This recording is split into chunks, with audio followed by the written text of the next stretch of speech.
here is a quick look at pressure changes with blood draws. Oh my God, it's so boring. Yeah, until you realize how you're hemolyzing your patient's blood. And I'm gonna show you how to reduce that or prevent your hemolysis rates while drawing from a 22 gauge PIV with the right circumstances. We are not actually going to analyze the exact or the precise negative pressure. So what I'm hoping to show you is the difference in pressure gradients between different techniques and devices, so that you can make a determination of whether it's going to be worth using certain techniques or certain devices, or what you may be doing to hemolyze the blood. So let's start out with the baseline of this. Now, if you draw directly from the Vacutainer, you know that sometimes it hemolyzes, sometimes it doesn't, and we don't know why. So we're gonna go over why certain things hemolyze and why it's better not to use these, and it's better to use these syringes.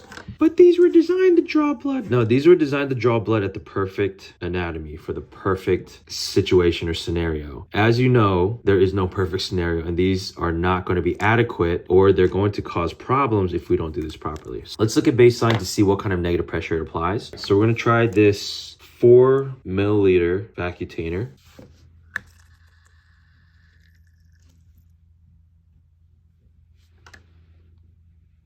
So we got to about -4. That's interesting. 4 to 4. Okay. Let's try it again.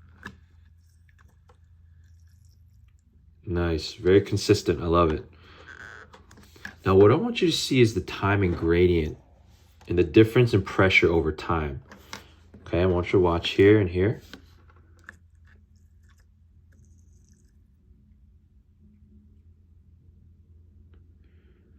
Notice that there's a peak negative pressure, and then over time it gradually reduces. It's gonna be a big difference as well. So this is an 8.5 milliliter Vacutainer tube.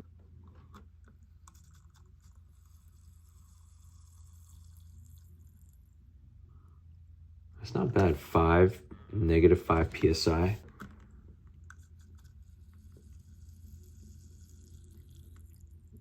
Okay, this is about consistently a 5, and then we're gonna do one more.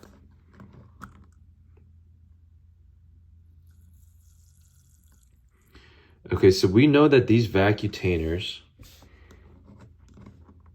are pulling at about -5 PSI at max and -4. Now let's see what happens when we pull it with a 3cc syringe. Okay. Look at that. Holy crap. Did you guys see that? So you saw how much negative pressure we applied with that 3cc syringe. Again, let's do it 3 times just to make sure, get a good accurate number. All right, ready? So we're gonna apply negative pressure and we're gonna hold it. -10, then again. -11, jeez. That's when we pull it as hard as we can. Now let's try it with the 10cc syringe.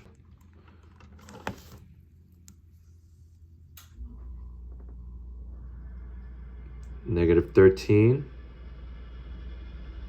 All right, let's try it again one more time. We pull on that negative pressure really hard, -13. -13.5. Now, is anyone gonna use a freaking 60? I hope not, but let's see what happens.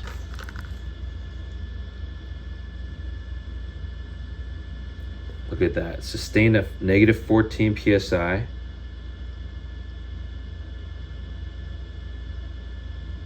And it's holding at that pressure.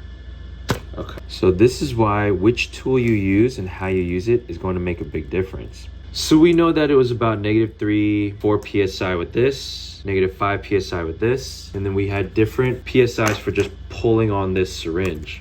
So how hard you pull is gonna make a difference. Now, I want you to watch the difference as hard as you can versus pulling it gently with as little pressure as we can. So I want you to watch how little the movement of the amount of syringe, how little of a pressure I'm gonna be applying just to draw blood. Do you see how slowly and how gently I'm applying that negative pressure? It's not even at 1 PSI.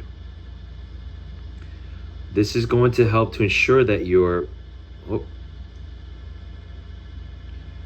or -1. It's not even -0.5 psi that I'm pulling at this rate. And I'm pulling as slowly as I can to make sure I stay at 0.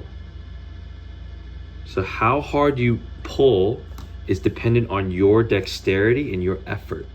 So you can pull with the 3cc syringe and pull with enough gentle pressure that you're not going to hemolyze the blood. Now we're gonna do the same thing with 10cc syringe. So now we're gonna try it again with the 10cc syringe. And initially I had a hard time pulling under 0.5.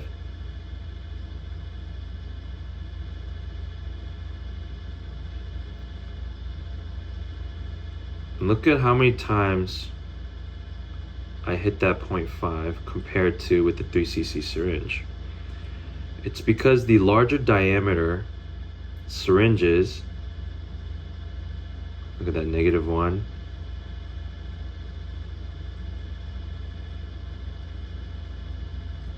The larger diameter syringes have a harder time. You're gonna have a much more difficult time pulling with less pressure. It takes more concentration and more dexterity to pull at a lower pressure with the larger diameter syringe. And this is why your 3cc syringes have a reduced rate of hemolysis when drawing blood compared to 10cc. Now, I can still pull at a negative or less than -0.5 pressure, but it takes a significant amount of more effort and concentration to do that.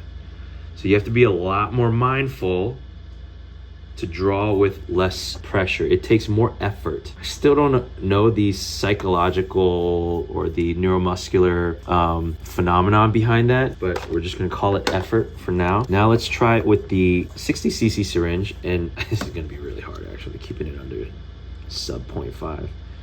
Look at that. Initially, I'm trying to draw as slow as I can, and if I was not looking at the numbers, I'd keep screwing it up. Look at that, negative, I can't get under 0.5. This is just an extreme example, and I'm gonna try it even slower. And I'm gonna stop. There we go. So it truly is reading that -0.5. So with the 3cc, I was consistently and able to pull sub 0.5 negative pressure. I had a harder time keeping the negative pressure sub 0.5, and this one, basically I can only pull at about -0.5.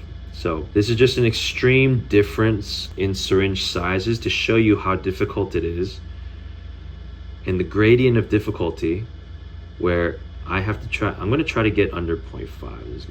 Yeah, there we go. But it takes significant, I'm going to show you guys from here. It takes significant effort. It's just really hard. It is even harder to try to get under -0.5 with a much larger diameter syringe.